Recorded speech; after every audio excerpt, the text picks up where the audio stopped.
Today I'm going to share with you 5 shocking secrets of wealthy families, but you have to promise to keep this between us, and I'll share these secrets with you.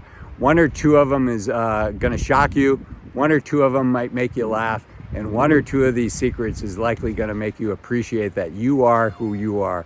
So let's go for a walk. We're going to start off with this beautiful cherry orchard behind me. Let's go for a walk and let me share with you a couple of these secrets that I've learned over 20 or 30 years working with wealthy families. And the first one is, I don't care how much money somebody has, there's still the temptation, the expensive temptation, to try to keep up with the Joneses, right? And not only is it expensive from a dollar standpoint, but it's also an expensive temptation from a quality of life standpoint. I think it steals a lot of joy from your life, right? If you can't appreciate what you have and you're always comparing yourself to somebody else, it's going to steal a lot of joy from your life. And let me share a story that illustrates what I'm talking about. And be sure to stay to the end, because this the last secret that I'm going to share with you is the one that's the most powerful and has the most takeaways for all of us. But let me get back to this shocking secret about keeping up with the Joneses. So when I was younger, I had a mentor in the Bay Area, super successful, wonderful gentleman, very generous with his time, kind of took me under his wing and helped me kind of develop my business chops. And I was dealing with a business issue, and I had gone to him for advice. And during this meeting, I saw a picture of a corporate jet in his conference room, and I've always been a fan of airplanes and jets. And so I was commenting to him, how beautiful the jet was. And this is one of the wealthiest people in the Bay Area, right? And the Bay Area has a lot of wealthy people in it. And I was really surprised by what he said. I thought he'd say, oh yeah, thanks. I really love this jet, and I'm very grateful for it. But what he shared, and I'm sure all of that's true too, but what he shared was, yeah, this is nice, but it's not as nice as so-and-so's jet. His jet can go nonstop from San Francisco to Europe. Mine has to stop to refuel. Okay, first class problems, I know, right? But it just shows that, the temptation of keeping up with the Joneses, I think, if you're in middle class America, in Midwestern United States, or you're in San Francisco and one of the tech founders there and doing really well, it's a super challenging temptation that we all face. So hopefully from this lesson, we'll all be a little less tempted. It doesn't go away as you have money, right? It is just the challenges get bigger, the comparisons get bigger. I'm going to leave you with another example on this one. As I record this, in the last 2 years, there's really been this race to put civilians into space, right? We've got Virgin Galactica with Sir Richard Branson. Obviously, Elon Musk is sending rockets up to the International Space Station and is trying to build a rocket that can go to Mars. So we have two of the wealthiest people in the world. And then along comes Jeff Bezos out of nowhere, right? With, I believe his company's called Blue Origin. And all of a sudden, Jeff Bezos wants to put civilians into space. And I don't think that's a coincidence, right? It's, again, Bezos being one of the wealthiest guys in the world. But yet, people sending civilians into space, and all of a sudden Jeff's got to get in on that race. So whether you're Jeff Bezos or Joe from down the street, we all face that temptation. So the second secret that I want to share with you is just the temptation and the addiction, really, of work in our careers. There's it's not unusual for a wealthy person certainly to have 10 times as much money as they'll ever need in their lifetime, and plenty of the wealthy people have more than that. But yet, the thought of not working is super foreign for them, right? Even though their work might be taking them away from their families, might be causing relationships to suffer, might be hurting their health, right? These are high-stress jobs that these individuals have. But yet they're addicted to their work. They're addicted to the personality and the identity that comes through work.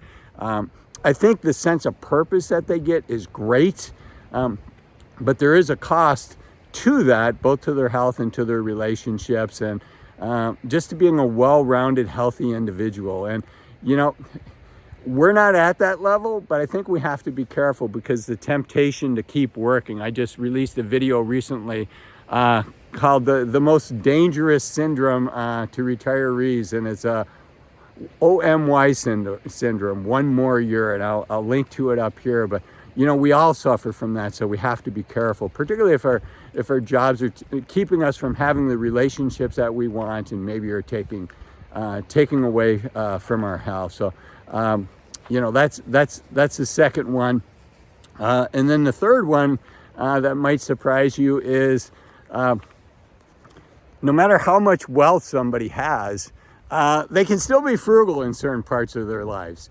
I'm fortunate to be friends with a family that comes out. I live in a town where there's a nice ski resort nearby, and they come out to visit a couple times a year. And they fly out on their corporate jet, and good for them, right? I mean, this is a middle America. This is Midwestern family. Both mom and dad went to state colleges, came from families that really didn't have much. Both mom and dad worked very hard. They've got a wonderful family. And they worked hard. They built a successful business that can now afford for them to fly in a corporate jet. But when they come into town, they like to buy a whole box, which is like 100 hand warmers, a whole box of them, because they can get them for 50 cents each if they buy the whole box, versus if they buy the hand warmers one at a time, they're like $2.50 each, or they come in pairs. $2.50 each, or $3. Now, you know, they're going to be in town for at most 10 days over the whole season, so they can't use them all. But I just chuckle, you know, they fly in a corporate jet, but they take a lot of pride in getting the bulk deal with their hand warmer. So even though people are wealthy, they can be frugal in other areas. They can also be incredibly generous. And I think, you know, a lot of frugal people are incredibly generous, right? They might be frugal with the things that they buy, but they're generous with the causes that they support, charities, things like that, helping out others that might have a need. So anyways, that's one that I thought you might chuckle on. I certainly chuckle on that. Another surprise that you might find interesting is even people that, you know, let's say they have 5 times the amount of money that they need to retire, right? So they're very financially secure. They're going to have a good retirement. But one of the things is, even though they know here that they're going to be fine, and they've got the financial resources, in their heart, they still have concerns, and it still sometimes will cause them sleep at night factor, right? I mean, if you have 5 times the amount of money that you need to retire, and the market corrects 50%, even if you're 100% in the market, you still have 2.5 times the amount of money that you'll ever need. But it can still cause them stress, just like it causes you and I stress when something like that happens. And I think, again, it has to do with, you know, most of the high net worth families that I work with have not always been high net worth, right? So that's how they were raised, and so they still share these concerns. So that's the fourth one, is even though there is abundance there, oftentimes it doesn't feel like there's abundance.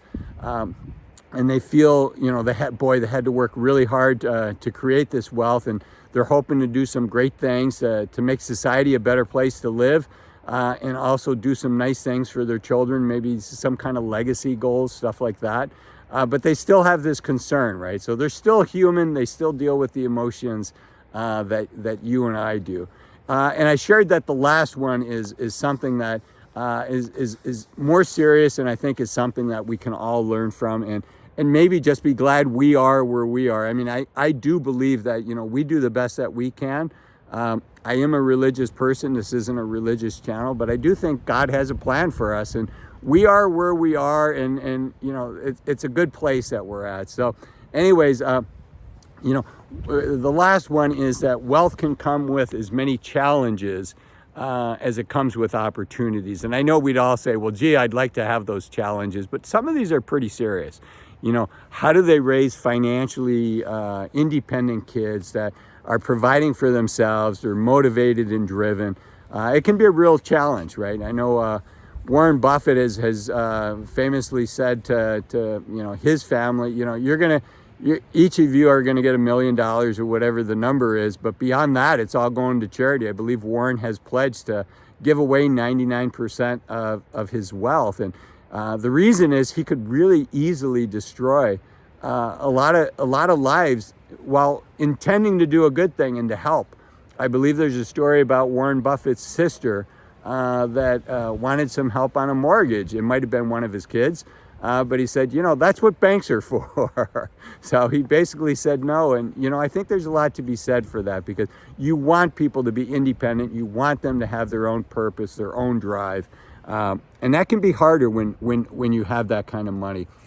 Also, as you get more possessions, your possessions can own you if you're not careful, right? And so you lose freedom by having that. And I've been in on more than one conversation where people talk about just keeping all these possessions in good working order. And I know this sounds like, boy, that's a problem I'd like to have, but it's reality too, right? I've talked earlier in different videos about vacation homes, and do vacation homes really make sense, or should you just Airbnb it? If you own one vacation home, or God forbid 3, that's a lot of work just keeping up with those. So I believe I'm where I'm supposed to be in life, and I believe a lot of people, we've worked hard. If you're watching this channel, you've probably been fortunate. You're doing everything you can to provide a secure retirement for you and your spouse, and to help out your kids as much as you can. But there's a lot to be said for just being grateful that we are where we are. I don't think that there's many viewers of this channel. There could be, where people are worried about, how am I going to put a roof over my head and food on our table. So we all live a blessed life. And thanks for watching. Real quick before we wrap up, if you like this video, do me a favor, hit the like button. It really does help other people find the channel. Think about subscribing, and definitely leave me a comment. I do try to read all the comments every day. I respond to a dozen or 2 dozen every day as well. Hopefully I've had the chance to comment with yours. And as the young people say, thumbs for likes and subs for love. And until next time, I'm Azul, encouraging you to take full advantage of the youth of your senior years. Remember, you're only young once. Use this time wisely.